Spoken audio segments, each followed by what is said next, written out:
listening to the Fit Mind, Fit Body podcast, where we explore the connection between a fit body and positive mental health. And our big mission?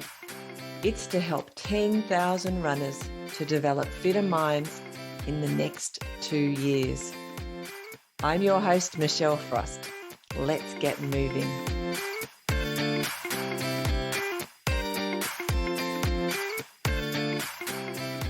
Welcome to this episode of the Fit Mind, Fit Body podcast. Today we hear from David Bailey. He is a Tasmanian trail running legend and someone who has been one of the most requested guests for me to get onto the podcast. And after listening to this episode, you will see why. He is a lovely, genuine bloke full of lots of running wisdom. Oh, and on top of all of that, he's also a lawyer, so enjoy. Today on Fit Mind, Fit Body, I want to introduce to you a Tasmanian running legend, and he's a very humble gentleman, and I don't think he even would like anyone to say that of him, but I just did, so too bad, David Bailey. Welcome to the podcast. Thanks, Michelle, and thank you so much for having me along. Well, as I said to you before you got on, there's a number of people who said, have you spoken to David Bailey yet? So here you are. And you have been on my list for a very long time. So I'm very grateful that you've jumped on and agreed, because it's not everyone's cup of tea getting onto a podcast and having a chat. I think it's great what you're doing and sharing those stories to encourage others, to get into running for mental and physical reasons. I think it's just great what you're doing, and it's listening to some of your podcasts. It's definitely, inspired me as well. Oh, awesome. Thank you. All right, we'll go to the beginning. Where did David Bailey grow up? So I grew up on a little island, Flinders Island, in the middle of Bass Strait. I understand you're from King Island. So I didn't know that. See, this is why I love doing this stuff. So yes, we're kindred spirits. We're Bass Strait kids. Yeah, so you know what it's like growing up on a small island, small community. Mm-hmm. Everyone knows everyone. And, it's a completely different environment over there. People leave their houses and cars unlocked, and there's a lot of trust and community spirit. So I was very lucky to grow up there and had a lot of freedom as a kid, just running around in the bush and being able to do whatever we wanted to do, essentially, which is a lot different if I had grown up here. So I think I was very blessed to have that upbringing on Flinders. So I grew up there, and I stayed there until grade 10, until I moved to Launceston for college. And what was sport like? I mean, I obviously know what it was like. You're a bit younger than me, but I don't know what sport was like on my island when I was, till grade 10 when I was there. And you probably, I don't know, you haven't listened to that. It doesn't matter. Anyway, when I was at school, I was a good runner at school, but a good runner in a class of 25 or, 50 is not, not a class, but a pool of, that's how many children your age group are there. So it's not like it's, as you said, everybody knows everybody, and you're a big fish in a small pond. I don't know how to put that. How was your running at school, basically, is what I'm asking you. So I was the complete opposite to that, actually. Yeah. So I never really had much of a talent for running at school. Wow. I was either in the middle of the pack or towards the back of the pack. I was actually better at things like strength-based, so discus and shot put, and set some school records in those events. Awesome. I don't think I'd do that today with these biceps. I don't have the strength anymore with running. But, I definitely wasn't a runner through school, and I definitely think I had to turn myself into a runner in a way. So I was never one of those really lucky kids who have all the talent in the world, who go out and just run times which are comparable to people, a lot older than them. Yeah. So never really had that ability, and only started running because I wanted to get fit for motocross. I used to race state motocross, and a lot of people don't actually know this, but you've actually got to have a lot of cardiovascular fitness for motocross. Really? It's really hard on the body. So that's how I started running. How old were you then? So I was on a bike by the time I was 4 years old. It's a bit of a family tradition. My dad's a really good motorbike rider. Yeah. And he's won a lot of races, and he still rides today, and he's really, really quick. So I don't think I'd be able to catch him, that's for sure. But he got me into it, and I guess that's where my love of sport and, commitment to becoming fit and becoming the best I could be started, I guess. So I've got a lot to owe to, my motocross background. So talking about your family before we sort of dig right into your running, are they all sporty, or is it just you, or do you have siblings? How does that look? Yeah, so my mum was a good netballer, really good netballer. Yeah. Um, People say she never really missed a goal, so she was a very Wow. talented netballer. My sister is always she hasn't really delved too much into sport, but she rides motorbikes as well, so she'd probably beat me as well today quite easily. She's a bit of a speed demon, so likes fast bikes and fast cars. But yeah, I guess we don't really have. I can't really say we have an Olympian or anyone like that in the Yeah. family or something like that. But just a hardworking family who lived off the land, and I think naturally people off the land are pretty fit and healthy, and I think that's probably the background that my running came from. Yeah, just that. I grew up on a farm on the island as well, and it's just very like you're outdoors. At least when I was growing up, it was pretty much you're outdoors all the time, and getting all that fresh air and exercise just incidentally because that was your life, I suppose. Yeah, definitely. I'd hate to think how many Ks I used to walk and ride my bike a day in school holidays, but we did a lot, that's for sure. So did you travel much from the island for the motocross? Yeah, so I travelled to the mainland, as we used to call it, Tasmania, coming from Flinders. So I used to travel to quite a few different places, motocross tracks and things to do the state series, which is a bit of an eye-opener for me. Coming from a little island, all of a sudden you're pitted against, 30 other riders, and start of the motocross is really intimidating actually because you're all trying to get what you call the whole shot, which is trying to get to the first corner first before you're stuck in the mess, which can sometimes happen. People crash and things like that. So pretty scary sport. And I had my fair share of injuries as well. And quite a significant injury was what actually got me into running as well, which was I had a really bad motocross accident when I was probably 14. The throttle stuck and the bike flipped. I had no control over it. Ouch. Came down, landed on my left leg, and a couple of days later, my left leg swelled probably twice the size of my right leg. So I went through a period there where we really didn't know what was wrong. I went to all the specialists, nobody could diagnose it. And eventually they did some sort of medical procedure and they said that it was cancer.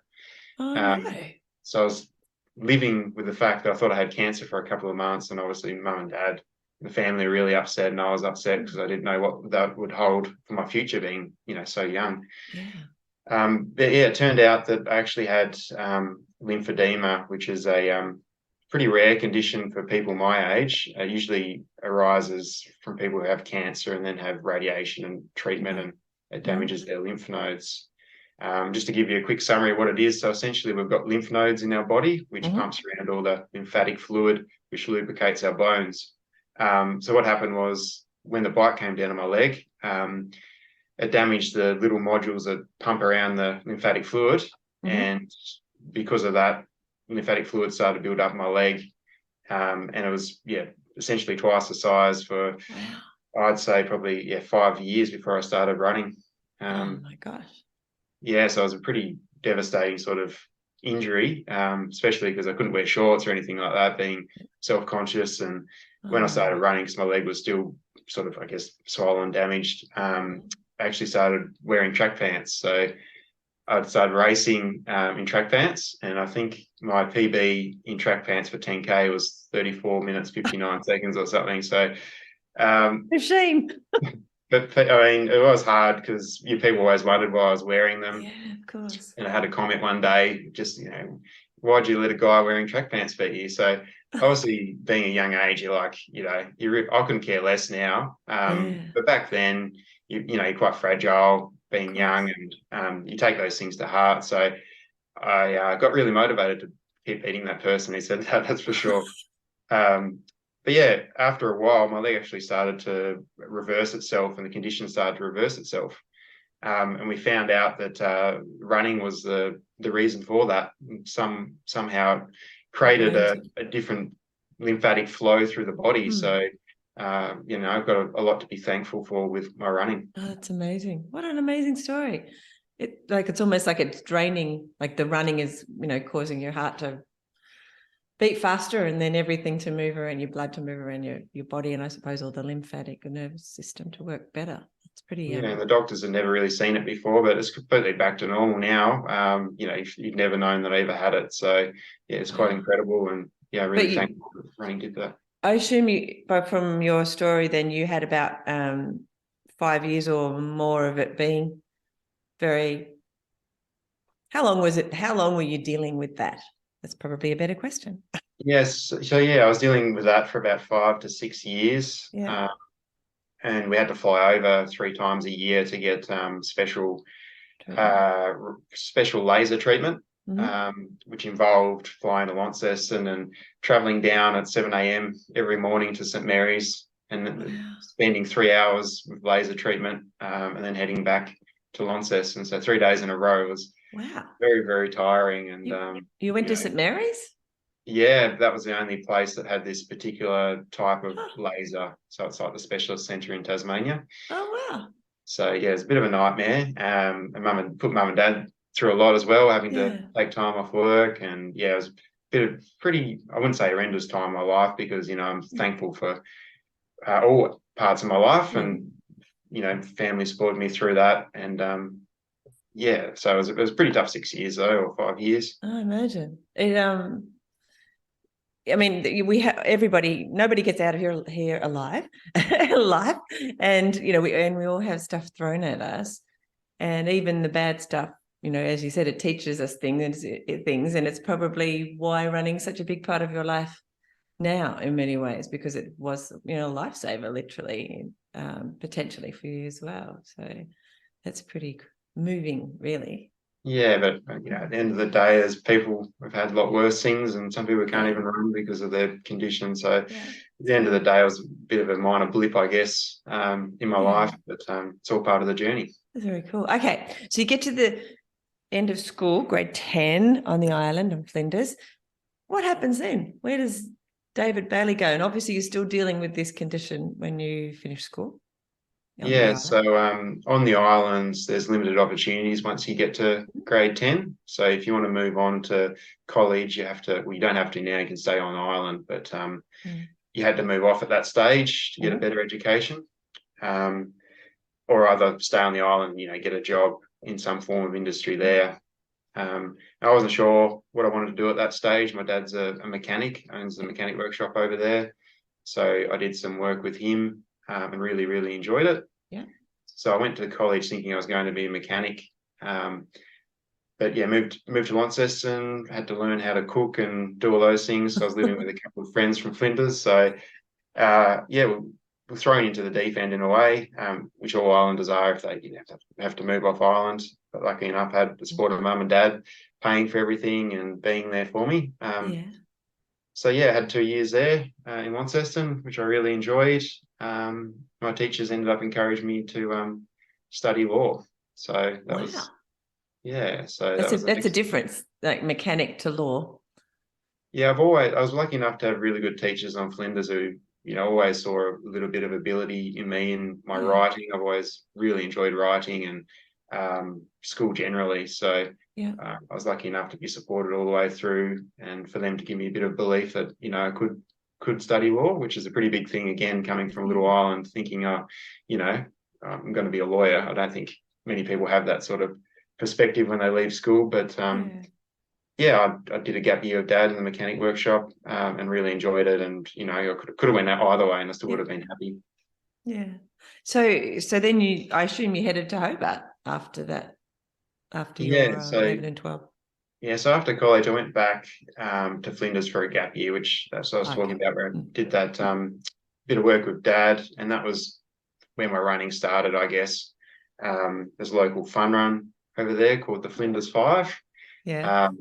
And I think it's been cancelled this year, but it's been going for about 8 years or close to 10 years, I'd imagine now. Wow. yeah, I was trying to get fit for motocross, and mum encouraged me to do the fun run because I was doing a lot of running. So I headed out the gate one day for a 5K run, as you do, like just jumping straight into it. I was obviously didn't know much about running, and I wanted to run 5K non-stop as a training run. So mapped out a course, took off from the home gate along the road, and ended up getting back to the house absolutely stuffed, about to collapse in about 29 minutes. Wow. That was my first experience of proper running, because prior to that I was just going for like a 5 to 10 minute run, thinking that was Yeah. proper training. Yep. So yeah, I ended up doing the fun run and running really well, and that's when my journey started. And so obviously the running prior to that had been, well, to do with you. It was helping your condition at the time with your leg. So Yeah, those, those 2K, you were just saying you were just running the shorter runs a bit. That was really helping you with the condition at the time. yeah, it was a little bit, but I think it took a little bit of time for the reversal to start. So it probably Okay. took a bit of continual pressure, I guess, as I started to run more and force the body to drain the lymphatic fluid some other way. Yeah. So it was helping at that stage, but I didn't realize that running would be a lifesaver Yeah. at that stage. And you were running then just to stay fit, get fit for motocross. Still, Yeah, you were still like, you had the terrible accident, but you were still pretty keen to be into your motocross. Is that? yeah, definitely. So I was still keen to race motocross, and Yeah. my idea of training was just a lap of the paddock, which would probably only take 5 to 10 minutes. And I thought, I was getting really, really fit, as you do when you first start and you have no idea, because you come from nothing and all of a sudden you're doing, even a little bit. It's Yeah. quite rewarding. It You is. start from nowhere and gradually start to build up and Mm. start to feel generally fitter. So yeah. Do you remember how you felt after that 5K race on Flinders Island, that first one? Yeah, so I was really elated actually, because there's a really fast runner over there at the time, or two really fast runners, um, and everyone thought that they were, going to be way out in front. Mm-hmm. So it sort of gave me motivation to become the best that I could be in training, to see how I could go. And yeah, ended up winning the race. Wow. And I guess that just gave me, it's not about winning, but just gave me a belief that I could actually run. I Had a didn't have any bit of talent ability. there. Yeah, I didn't have any ability before that. So I came from nil to, running well in a race. So that gave me a bit of belief. Does doing well, I mean, I'm not going to skip all the way ahead to how well you do now, but is that a part of the motivation for you, do you think, or are there other motivators for you in your running? Yeah, I'm actually very uncompetitive in terms Yeah, of me that's against good point. others. So I've always been that way. And I use others as inspiration for me to become my better self, I guess. Mm-hmm. So for me, it's all about becoming the best runner I can be. Mm-hmm. In a race, for example, quite often there's some really fast runners there, and if they beat me, they're out in front, then I use that as inspiration to think, okay, well, how can I get faster running uphill or downhill or wherever they're better than me? It's just more of a personal motivator for me to become my best self. Yeah, so it's not to beat them per se, but as a goal for you to improve your own running. Yeah, definitely. And I thrive on that sort of situation, which Yeah. happens quite a lot in Tassie trail races because there's so many good runners. But just going head to head with, those fast runners, and just learning how I can get better. For example, someone might be better uphill. And I start learning how I can run better uphill so I can, become better personally. But yeah, I never really compare myself with others, because I think that can be, very dangerous. We're our own individuals. Yep. And at the end of the day, I think we just got to be, happy with what we can achieve, and also be happy for what others are achieving as well. Absolutely. I love that. All right. You go, I assume, as we said, after your year's gap in Flinders Island, you head to Hobart, I assume. I keep saying Yeah, it so because to go to headed down school. to, yeah, so after the gap year, I headed down for uni. Yeah. Ended up boarding with a really good family friend who I consider to be my mum away from home. Oh. So she looked after me, and I was very lucky to have that, because in Launceston, I didn't really have anyone at that time. I ended up moving out by myself, actually. So that was a bit tough for Yeah. a year or so. But yeah, that was really good, and ended up approaching Hanny Alston to get a bit of coaching. So not only running coaching, but just life coaching generally. I was studying at the time, trying to set goals and things like that. So Hanny was, incredibly important in my journey as a runner, and also I guess she has a very similar mentality to me when it comes to running and trying to become our best selves rather than being, overly competitive. Yeah. And I learned a lot from her and her mindset, and she really helped me out a lot.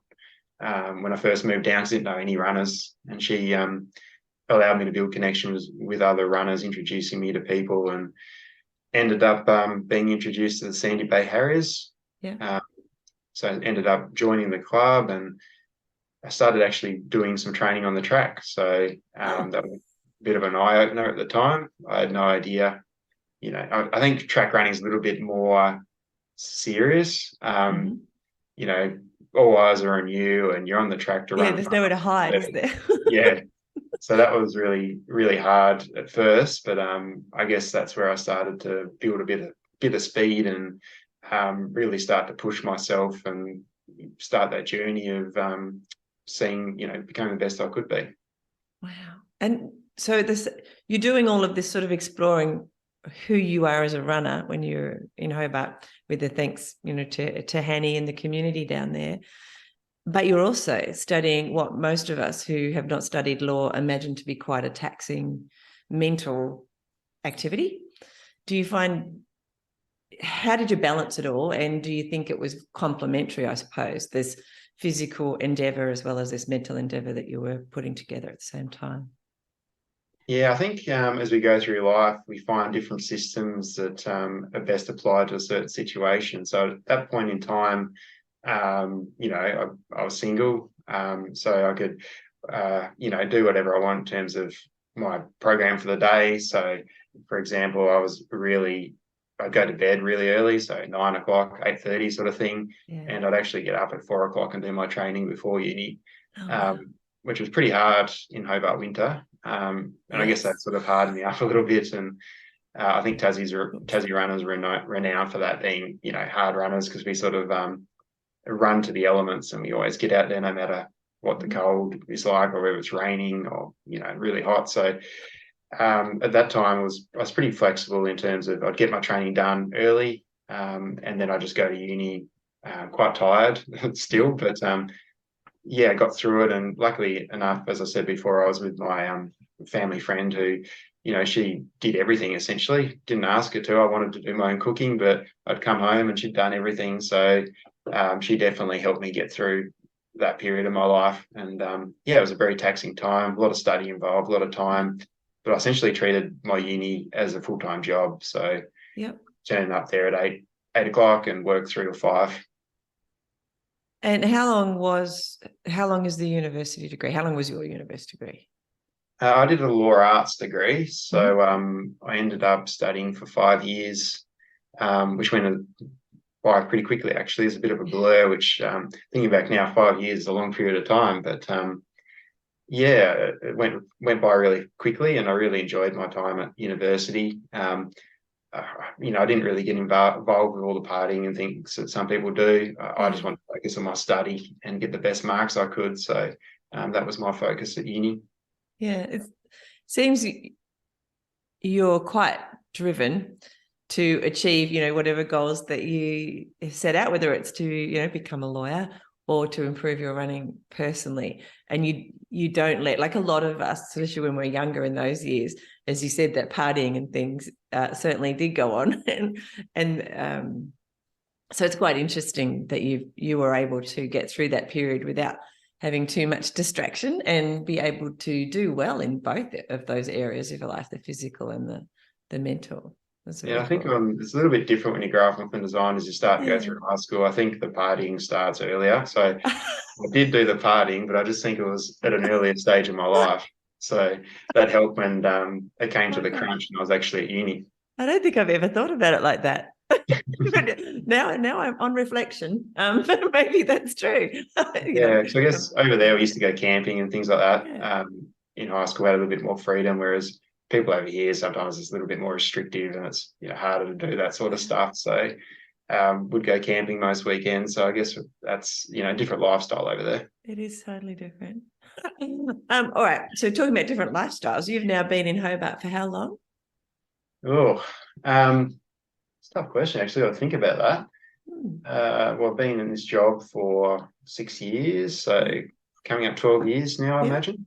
Yeah. So you went straight out of uni into a job as a lawyer, I assume? So when you graduate from uni, then you have to do a half-year intensive legal practice course, which is essentially they throw you into a situation where it's as if you're a lawyer. You're acting for fake clients. They put you in court, put you under pressure, try and get you used to what it's like to actually be a real-life lawyer. So went through that. And luckily enough, I landed at this firm. It was a different name at the time, but I've been here ever since, 6 years now. So, that's amazing. Awesome. Look, you said pressure then, and often on this podcast, we talk about, just the pressures in life, whether it's work or family or just other things that happen, and how running has helped people with, dealing with some of that pressure, whether it's just a release. People often talk about, well, sometimes I run home because I know then I can deal with all the things that have happened through the day at my work, and I don't, take it home with me. Do you find, not that you necessarily do that process, but do you find that running helps you with, that stress and the pressure that you have at work and just sort of releasing it a little? Yeah, definitely. And the structuring is a little bit different these days in terms of when I go for my run. So when I met Kirsty, my wife, you start to change things and how things best operate for you at any given time. So Kirsty is a bit of she likes to stay up late and get up later. So now I go to bed a little bit later and get up a little bit later. So I spend as much time with her, because that's my favorite part of the day is coming home, just spending time with her. But because of that, I don't get up early, other than on weekends, because you have a little bit more flexibility there. But all my training now is done in my lunch break. So what? So how does that look? Tell me a bit about that, David. How does the training at lunchtime work? Yeah, so I'm lucky enough, being more of a senior sort of position here now. I've got more flexibility in setting when I work and things like that. So I generally, do a lot of overtime, start earlier, finish later. So I get 65 minutes of actual run time. So that's not getting ready or anything like that, shower afterwards. That's actual running time, awesome. which is perfect. So I get up around 13 to 14 Ks on the trails. And I'm really lucky here because we're in the CBD. So within 10 minutes, I can be up Knocklofty, I can be up Mount Nelson trails, up the Cascade trails, Macrobies Gully. So there's a lot of different options within close reach. So I've really got perfect training conditions where I work, so I can just head straight out onto the trails. It's a little bit hard because sometimes my lunch break's not until 4 o'clock, for example. I just work all the way through. I'm not very good at that. I need to prioritize, in this job, I think you prioritize clients a lot, and sometimes pretty much all the time to your detriment, which often results in me not getting my proper time for my lunch break. It might be later on, might even get a lunch break, but try and avoid that where I can. And just get those consistent lunch break runs in. Wow, I love that. And how often would you go at lunchtime? So I don't miss a day. So every day, every lunch break I run. Usually, most commonly around 3 o'clock or something like that, by the time I get everything done for the day that I want to get done. And I feel that that's better, because I don't really want to go for a run while there's still things on my mind. So I like to pump out the work and be in a good position to be able to go for a run in a bit of a more calm mindset, I guess. But you're talking about pressure. That lunch break run definitely helps both my mental health and physical health, because in my job you definitely need that break to get outside. I might have my head in the documents and the computer screen, and all of a sudden I'm on some beautiful trails and don't think about work. I just escape, and yeah, it's great. I haven't asked you what kind of law that you are practicing. So I'm a commercial and property lawyer. So big business acquisitions, loan agreements, leases, restructures, and big property acquisitions as well. So that sort of area. Yeah. So a lot of sort of complex things to unravel and detail to be aware of. Yeah. So often when I go my lunch break, depending on the day, sometimes I'm going to be just so mentally drained. But you just got to push yourself, and it's surprising how good you can feel once you're actually out there in the fresh air and a bit of sunshine. Yeah, we have talked on the podcast a number of times about that. I really don't feel like I want to go for a run. I don't feel like it. Then you get out there and the first few steps, suddenly there's nothing else you want to do. It's that kind of, it's an energizing, even when you're really tired, it gives you energy. Like if you're not a runner, you don't quite understand, but it gives you energy even when you're tired, which I think is amazing. Yeah, definitely. I have a bit of a wind down process. So just before my run, I sort of put in the earbuds, listen to some music, and still do a little bit of work, but as if I'm sort of scaling off to go for my run. Oh, I love it. So do that for probably 20 minutes or so. So I'm more in a mindset to be able to go for a run, and then I head out, and I've never finished a run thinking, oh, I feel worse than before I started. So exactly. Before we move more on to, your running in general, which is what I'd like to do, I just wanted to ask about, you've gone from country island boy to big city, Tasmanian style, big city in Hobart, and working in the middle of the city. How have you found that? Like, obviously you've been there for a while now, so it's, kind of second nature, home, and all of that. But do you still, you miss the space? And as you said before, on the island, this is the same as the island I grew up on. Everything, everybody knows everybody, but it's also that freedom. I suppose there's a bit more freedom and space and all of that. Do you ever reflect on that?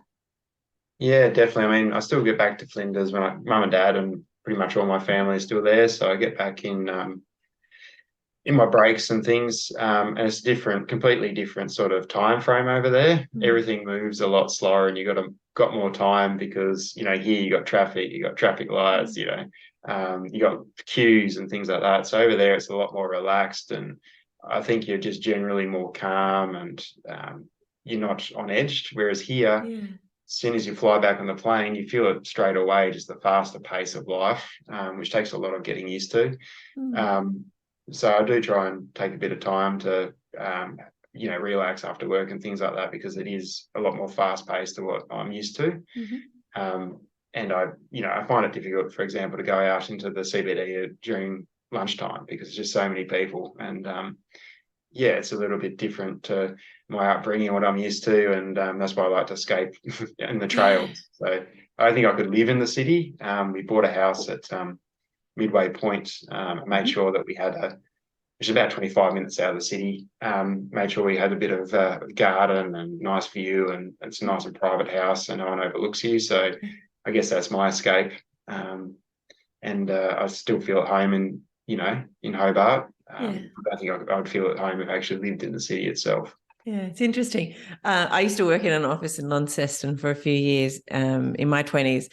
And it was when I had, started running as an adult, and I used to run probably 3 or 4 lunches a week as well. And because we had a shower and stuff where I worked. And what I loved, though, which is something you just described, and I never really thought about it from a Hobart perspective because I haven't done that kind of running in Hobart, but that ability to be in a very urban environment and then very quickly be on the trails. Like, we've got the gorge and things like that in Launceston, but you've got similar stuff done in Hobart, which it must be, so lovely. Imagine if you were in a place where it was not so easy to get into nature, just after 5 or 10 minutes of jogging. It's incredibly lucky, and a lot of interstate runners come down here and just can't believe it. And I've had a lot of people say that, Hobart, Launceston, for runners, probably the best places to live in Australia in terms of access to the trails. You can work in the CBD and just be up in the dense forest within minutes. So Kunanyi's on our back doorstep, and not as if I can get up to the top of my lunch break, but at least I can be in the foothills. And come on, try harder. What are you doing? yeah, so yeah, we are incredibly lucky, and I don't know how I'd manage if I was in a place where I couldn't actually go for a run on the trails, and I had to pound the pavement. That would be terrible. Yeah. Which brings me into some of the running questions that are more specific around running. Obviously, you've said trails many times. You come from, country island environment. I assume trails are your favorite place to run and of course, Hanny's one of your mentors. So I assume trails are you one of your favorite places to run rather than road running or track running? Yeah, they definitely are now. But when I first started, so I come from that track and road running background. So till about 2013 or 2014, I was training specifically for the road and marathons and trying to get my times as quick as I could on the roads. Yeah. So that was the focus for a while. And, I still went trail running in my training and things like that and really enjoyed it. But I didn't really think so much about actually actively focusing on trails because I enjoyed running fast on the roads at that time, trying to get my times down. That was my motivator. But yeah, I started to get into trails, I guess at around into 2013 or something like that. And just fell in love with trails and trail racing. It's just a lot more variety, and the fact that you can, even when you travel, you can go somewhere and go for a trail race and you get to see stuff that other people just wouldn't see because you cover a lot of ground when you run. And, it's one of the best things to do when you're on holiday. So yeah, I love exploring new trails, new places, and just being in nature. And yeah, you're right. I guess that comes from my islander background and, the love of the bush and the land. So yeah, I transitioned into trail racing and ended up having some really good races. And that's where I thought, I could actually be a good trail runner. Yeah, well, you are a good trail runner. So I can attest to that. You did do that. So that's good.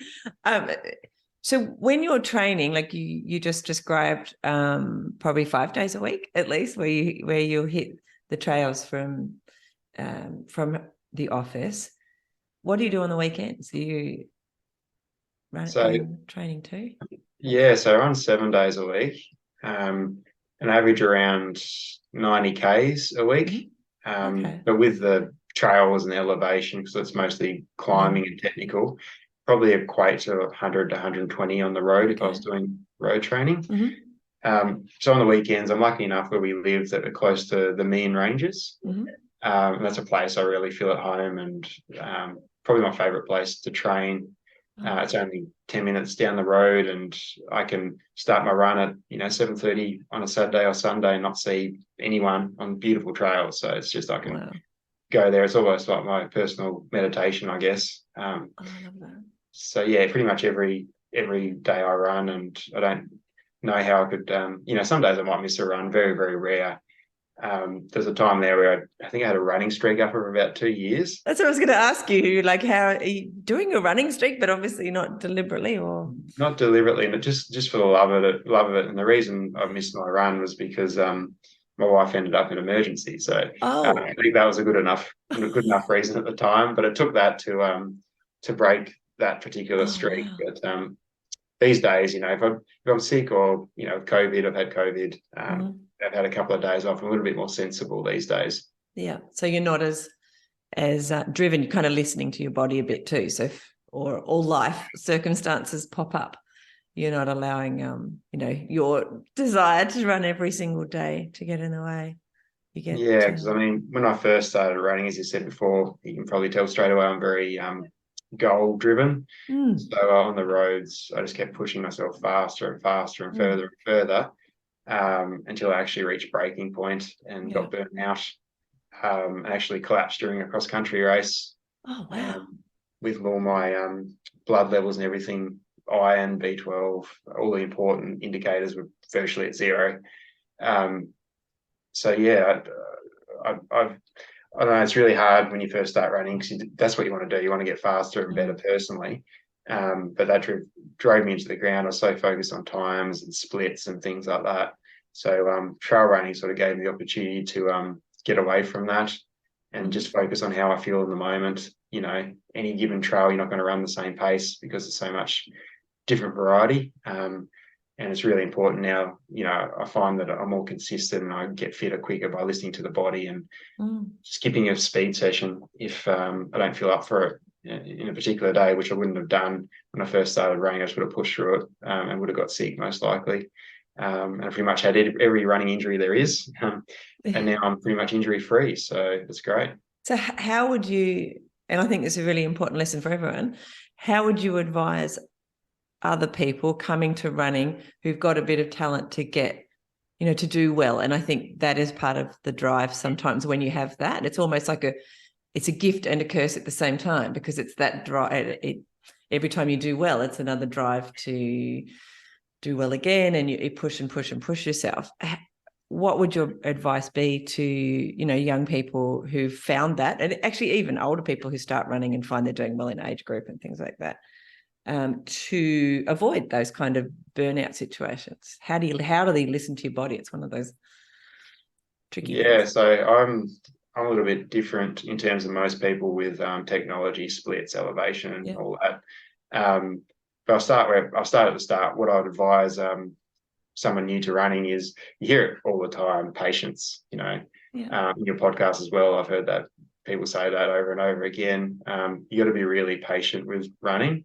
You got to take your time and gradually build up your base so that you can handle running faster, because if you keep pushing through, you just become injured, especially younger ones as well. You see those really fast young kids and sometimes they just disappear, like they just get out of running because they break down, they get injured, or like me, they get burnt out. So it's really important just to keep focusing on being gradual with your training, gradual increase in training load, not doing too much fast stuff too soon. And it's really, really complex running if you want to actually be here for the long term. So definitely helps having, a coach or someone to guide you, like Henny, for example, who can actually, hold you back a little bit and say, look, it's a long-term game. In 10 years, you could be, an incredible runner, but right now you just got to focus on building up to that, because you can't be a great runner straight away. It does take a lot of consistency and a lot of time. And in terms of listening to the body, talking about that period of my life where I went into burnout with running, the best thing that I learned from that experience is to not focus on meeting every single split goal in any session, looking at your pace and things like that. I think it's really important as a runner to be able to not look at your watch at all, actually learn your different efforts and different paces, so that in races, for example, you actually can pace yourself correctly. For example, I can go for a run here and it'll be an out and back, won't look at my watch, and I'll come back in around 1 hour and 5 minutes exactly. So without looking at the watch. I think it's a really useful thing to have, and I definitely take that approach. I'm coaching the Make Me a Marathoners for the Tasmanian Road Runners. Awesome. So we have a program where we ask for applicants to come forward who want to run a marathon for the very first time. We provide them with training, a 12-week program and support, which I find really, really rewarding. And it's a little bit hard sometimes to get them into my mentality, because they're so worried about nailing a certain pace, because all my training is effort-based. So I say, you need to do 1 minute efforts at 5K pace, for example, 5K effort, for example. And trying to communicate to them, it's not so much pace, it's actual effort. Because, if you run up a slightly undulating trail or something like that, you're not going to be able to maintain the pace, are you? So effort-based training is a big belief of mine, and being able to hone into that on a variety of different terrains, and not being upset if you miss a kilometre split, because that's where you get burnt out and things like that. I did a 60K last year and had some coaches from the Netherlands and one of their main philosophies is around heart rate, and which is basically effort. And that a lot of that was slowing you down, actually, and trying to stay at a particular heart rate, or effort. And that worked really well for me. I really enjoyed that. As frustrating as it was to go, oh no, but I did that very slowly because your heart rate at a particular pace. So, Yeah, I mean, the body's an incredibly complex thing. You think about, doing a 5K race, you might do 3 5K races over 3 weeks. It's quite common for people to go out and be within seconds of their previous times without looking at their watch, because the body zones into the natural pace that you can maintain for that distance. You just does it on the start line. You're thinking, okay, I'm about to run 10K, I'll get into my 10K pace, and you maintain it without looking at your watch. It's very that is rare. amazing. In fact, I think even those coaches were saying that is their ultimate goal for their runners, is that they know without looking at their watch or without having a watch at all, that they know, like you said, that they're at a particular pace because they know their body. And I guess that's what it is, tuning into your own body as an individual for your whatever event you're in or whatever race you're doing or runs. I mean, everyone's different. Some people thrive on the stats, and that's part of the reason why they run, So there's no correct approach, but I think some of your running does need to be more zen in the moments without the technology, focusing on heart rate, how you're breathing, how you're feeling. Yeah. And that's a big part of what I'm trying to do here too, is that to teach people that you can, I mean, I call it mindful movement, but running is a mindful activity. And that science even shows that the things that go on in our brains are very similar to what happens when someone's meditating. So and you can deliberately put yourself into that state while you're running. But if you're all focused on your technology and things like that, as you were alluding to before, then you're actually not allowing yourself to get very easily into that state, which is really positive and healthy for us. If you do get into that state, it's much more healthy for you. So, trying to have runs, as you said, that are more mindful is very good for us mentally and physically. Definitely. I love that. Yeah. And some people like to think about things on the run, but sometimes it's good just to shut off and just focus on nature, the bird call, the sun, the wind on your face. And you end up going to come back feeling a lot better and in a better mindset to then think about difficult decisions that you need to make. Yeah, you put that very well. Much better than me. It's like I've even been for a run today. I should be speaking much more clearer. So what I wanted to ask you was, you said before you've had a bunch of injuries and now you're feeling, that you've got into a space now where, you're not having many injuries and things like that. How was it when you did have injuries, and actually when you had the burnout as well?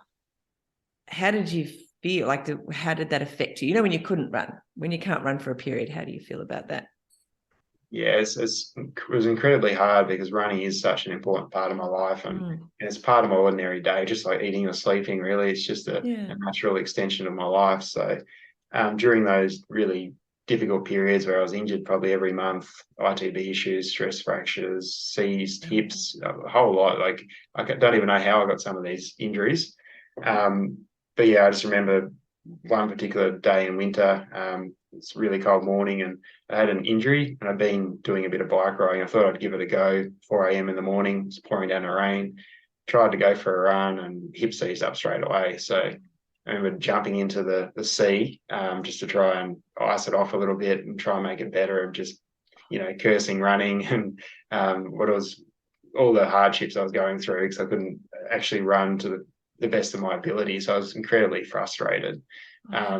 And definitely hard trying to push through that when you have setback after setback. And but I maintain the fitness on the bike and pull running as well, which I find incredibly valuable for injured runners, and it's something I incorporate into a lot of my training with the Make Me a Marathoners as well. If they get a niggle, just jump straight in the pool. But yeah, nothing beats running. It's just, it's my form of exercise. Some people love cycling, whatever it is. Doesn't matter if it's, what form of exercise it is, as long as it makes you feel better mentally and physically, then, just go for it. So how long do you think you'll run for? Definitely, I'll just keep running till I can't any longer, basically. So I definitely I'm not one of those runners where I have a set age in mind where I'll just stop running. I know that, in 15 years' time, I'm going to be slower, I'm going to be sorer.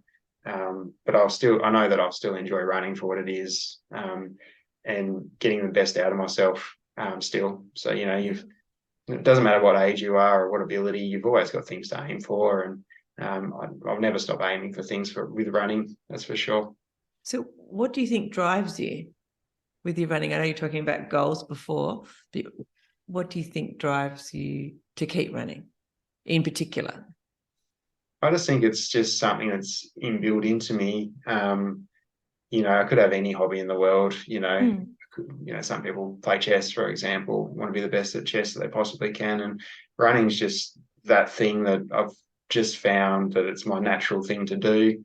And I want to see how far I can push myself. And I guess it's just pushing personal boundaries more than anything. And that gives me confidence in every, other things in my life as well, knowing that I can achieve certain things. So I take a bit of a holistic approach with life, and running's a part of that. And achieving goals means that I need to be doing well with my running from a personal perspective. So I guess that's what drives me. As I said before, is trying to become my best self. And I think running has actually made me a better person too. Just chatting to other runners as well, and coaching people and seeing runners of all ages and abilities. It's been really good for my journey so far. Oh, I love that. So it's kind of a question that I should have asked earlier, but when do you think you called yourself a runner for the first time in your life? Oh, I don't know if it's hard because, it's a really hard question, because how you perceive yourself is not always how others perceive you, especially with running. I cringe at the word elite and things like that. I don't think anyone's really elite when you think about it, because there can only be one person who's best in the world, and they might only be best for that particular day. So I think we're all elite, really, in our own little ways, achieving our own goals. But yeah, I think from that very first day, actually, when I just went for a run out the front gate and did 5K in 29 minutes, from that moment on, I thought that I was a runner, because I'd deliberately gone out there and pushed myself and gone beyond what I thought I could achieve. So I think that was probably the starting point. That's when you were a runner. How do you think your family and friends see you as a runner? How do they feel about that? My wife is incredibly supportive. And definitely, I think running is so tied with how you're feeling in everyday life as well.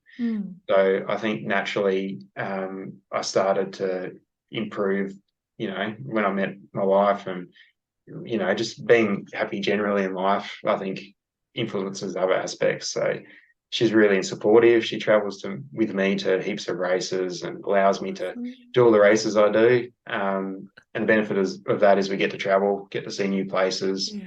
She gets to pick everything that we do outside of running on the holidays. So she'll pick where we eat, what she wants to do. And, I'm happy with that, because I've got my run in, and as long as she's happy, I'm happy. So, she's been a major supporter of mine, and, I couldn't be where I am without her.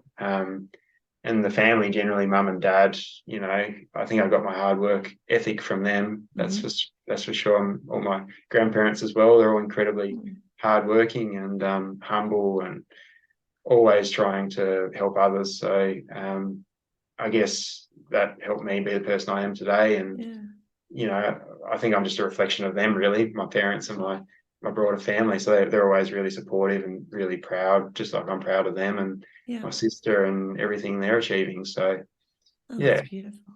Oh, I love that. What I wanted to ask some things around whether you listen to things when you're running. I know you said you listen to something before you leave the office that gets you in the zone and prepares you for running. Do you listen to anything while you're running? No, I've never listened to anything while I run. It definitely comes back to more of that. I mean, people still meditate and listen to music, but I guess the natural sounds, being out in nature, the bird call and stuff like that is my form of music, which is strange, because the music I listen to, and often the music that's running through my head, is I listen to heavy metal. So that's what I listen to before I go for a run.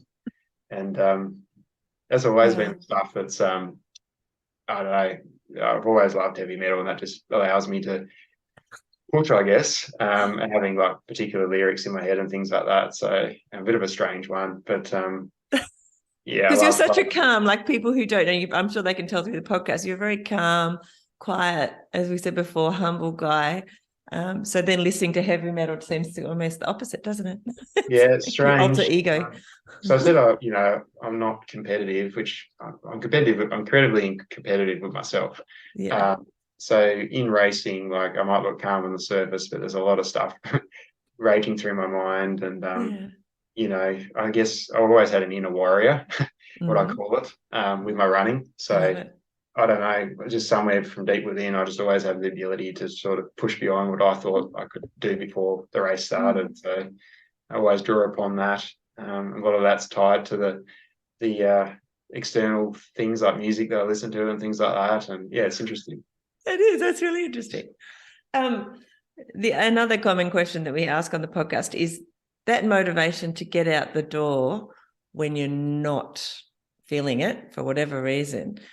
Obviously, and it feels funny to ask people like you that question, who are obviously quite driven internally to keep up their practice of running for all sorts of reasons. You've said the music, as we said a minute ago, sort of that preparation. Are there any other things that you do that make sure that, especially when you've committed to yourself that you're going to train X, Y, Z, or maybe you've got a program you're following or something, apart from, emergencies and things that should stop you running, how do you, on those days where you're feeling a bit, I don't really want to go for a run today or whatever, or because your body, what I find sometimes is it lies to you as well, or your mind, as maybe it's the difference between your mind and your body, where it says, I'm feeling lazy today, I don't want to go for a run, but once you start running, you feel better. Or, it's the difference between, is it an injury or is, your body just being lazy, and it's that initial niggles and things when you're running. So it's kind of I'm probably making this question sound more complicated than it is, but what other motivations do you have to get yourself out the door? I guess it's just that reminder in the back of your head that, it's a disservice to yourself if you don't go out there and go for a run and get the physical and mental benefits of going out for the day. So I sort of, in my mind, I just have it as a bit of a red mark on my day if I don't go for a run. And I guess that gets me out the door, because I know I'm going to probably be moody and not happy if I don't go for a run. So it's just, I think that it's always, for me personally, no matter how I feel, unless I'm injured, just always I feel better if I go for a run. I know when I get back, I probably won't feel as tired and drained, and I can probably do another 5 hours of work, for example, and feel rejuvenated. Sorry. What would be, or if you think about it, what's your favorite run? That's another hard one.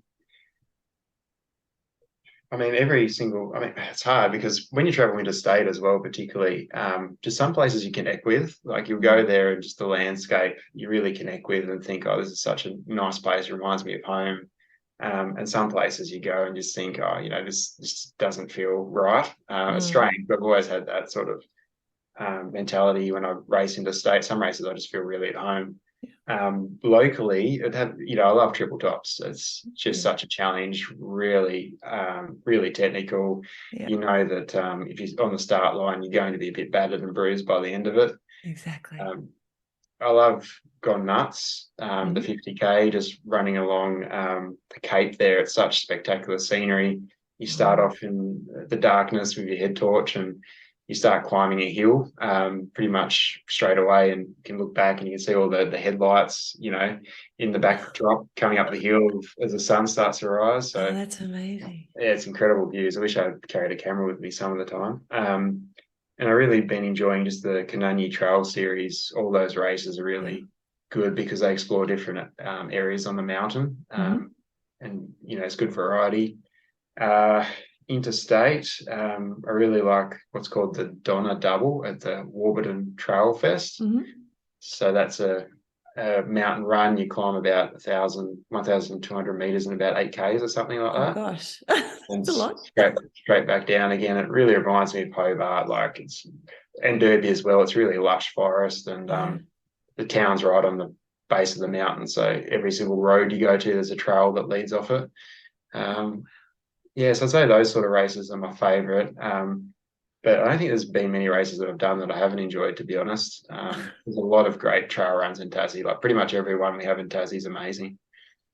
That's awesome. I shouldn't be surprised that you would say that. Pretty much every race, actually, or every run I do is amazing. Yeah, I think the Tassie organisers are really good. They're all runners, so they know Yeah. the best places to run. And I think that they've brought their events to the most spectacular places in Tassie. So the Endorphin Trail Series as well, Yeah. running at Freycinet and all those beautiful places. So, I haven't started a trail race in Tassie yet where it hasn't been spectacular, that's for sure. Do you have any aspirations, or have you done any overseas, just out of curiosity? So I haven't actually been overseas as yet. So I Okay. haven't even got a passport, but I need to work on that. Once the queues get a little bit better, I think it's a 4-month wait or something. But I Wow. definitely want to go on the Australian team for mountain running or trail running. So I'll probably try and do that this coming year. Amazing. And I was very close to getting on the 100K national team back in 2005. But then I got injured and just missed out on the deadline. So I missed out there. But I definitely want to do a bit of travel. My wife, she's from the UK. So Yeah, she's travelled pretty much everywhere because it's so easy to travel from the UK. of course. So I want to go to UK, Italy, US, Canada. So there's heaps of places I want to go, that's for sure. There's lots of European, like especially in the trail, and of course America, and well, actually all over the world. There's lots of trails that you can, events which are very, auspicious type of events to go to, and like stunning scenery and all of that, just like we have here in Australia and in Tassie. Yeah, definitely. So definitely got a lot more exploring to do. Yeah, but you're young, plenty of time. What do you think your life would be if you had not adopted running so wholeheartedly? Yeah, can't actually picture it, to be honest. It's like it's now that I've started, it's like it's always been there. It's always been within me. So I was always going to start running, even if it wasn't at an early age. I actually can't imagine it now, to be honest. It'd be so absurd. I can't imagine just sitting on the couch and not doing some form of exercise. So I'd probably have to think about that a little bit. It'd be a little bit of sci-fi, I think. Especially because your job's quite sedentary, really. Like you're needing to sit down to do your work. You can't do your lawyering as a rule, Yeah, so it's a good break Okay. going for that run in the middle of the day because you're right. You're sitting down a lot of screen time. So it's just the perfect form of exercise. Getting up, going for a run, getting the body kick started into a bit of exercise. Yeah. I think your headline for this podcast will be, "Without running, my life would be absurd." I honestly can't imagine it. So yeah. That is so cool. I love it. All right. I've kept you for ages. Before we wrap up, though, I've got a couple of questions, including, is there anything about running? I'll ask you for some tips in a minute, but is there anything about running in general that we haven't talked about that you would like to share? No, I think you've been really comprehensive. So I think we've covered most things. So I can't really think of anything else. Oh, I do have one question, actually, another one. Sorry, I always have more questions. What's your goal coming up? Do you have anything particularly that you want to share with us that you're looking forward to? Yeah, so I have mini goals, I guess. I don't really look at the bigger picture too much. So I like to get myself as fit as I can be and then just pick races like not too far out. And find that approach works for me because if I have a big target race, I don't know, sometimes things can happen, plans can go into disarray. You can't do that big event. It can be absolutely heartbreaking because you put so much into it. I mean, how many times do you see it? People, even if it's not their first marathon, but training for marathons, even me, like I one marathon a year for many years, but 6 months of training, marathon, 6 months, or whatever it was. But that was the training for that big event. Whereas if you, as you said, stay kind of fit enough to be able to do a marathon within 4 weeks' notice or something, a much better way to do it. Yeah, so I guess just try and, my main goal overall was just, again, personal related, is just trying to become better than what I am currently in terms of, I wake up every day and think I'm a better runner for the experience I've had. So that's the sort of approach I'm taking at the moment, and just pushing my boundaries and just seeing what I can actually do, becoming faster at particular courses. And ultimately I do want to be on the Australian team for some form of trail running. Yeah, I love it. So it's interesting because you do have a bigger or auspicious goal out there, which is the Australian team, but it's not like, okay, that means I have to go. So I like that. And, you're not putting the pressure that some people, which would, lead to burnout and all those other things. So, so I can't tell you when the nomination period is or where the next world champs are going to be held, for example, because I haven't even looked into it. It's just there in the back of my mind. Yeah, I love it. Woo people would talk about, putting it out there into the universe, and obviously it'll, because it's still there in your mind, and you're working towards it, and you make it happen. A bit like when you want a red car, you see lots of red cars on the road. I've got a red car, so I want a red car. I need to get a red car. Anyway, all right. Thank you so much for being on. Before we go, though, can you give me some tips for beginner runners? So obviously you are doing some coaching as well, so this will be a pretty easy question for you. But if someone came up to you and said, David, I really want to start running, where would you point them? What would you say? Sure. So I think the starting point is you have to go through the process of asking yourself, why are you running? So is it to become faster? Is it to become competitive? Is it just to be healthy? So you need to think about that and have that grounding before you start thinking about, what you need to do to implement the structures to get you where you need to be or want to be. So I think that's the very first starting point. So I think a lot of people just rush into running because it's they've done it once or twice at a fitness camp or something like that, and all of a sudden they think they want to be a runner. But I think it's just really important to ask, why do you want to do it? Is it the best thing for you? Because I think if you actually enjoy running and you actually have a really good reason for running, like, it's going to take you to levels you never thought possible and be a really positive experience for you. If you don't really have that sort of grounding, I think that's what leads to burnout and people not meeting expectations because they've got these grand plans in the back of their minds. So I think that's the most important starting point.